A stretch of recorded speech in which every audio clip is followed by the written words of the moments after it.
BCCI selection committee chairman గా ఎంపికైన MSK Prasad ను ముఖ్యమంత్రి అభినందించారు. తొలిసారిగా రాష్ట్రం నుంచి జాతీయ సెలక్షన్ కమిటీకి నేతృత్వం వహించే అవకాశం దక్కిందంటూ ప్రశంసించారు. శాలువా కప్పి పుష్పగుచ్చం జ్ఞాపిక అందజేశారు. జాతీయ స్థాయిలో తెలుగువారి కీర్తి నిలబెట్టాలని, రాష్ట్రంలో క్రికెట్ అభివృద్ధికి పాటుపడాలని అభిలషించారు.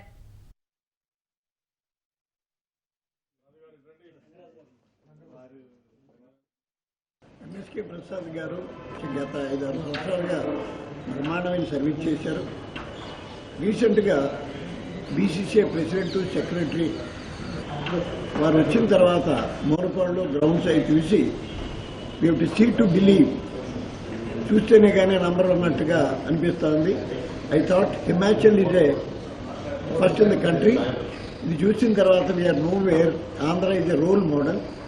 ఆంధ్ర క్రికెట్ అసోసియేషన్ కాదని ఆదర్శ క్రికెట్ అసోసియేషన్ అప్రిషియేట్ చేశారు. దానికి ముఖ్య కారణం ఎంఎస్కే ప్రసాద్.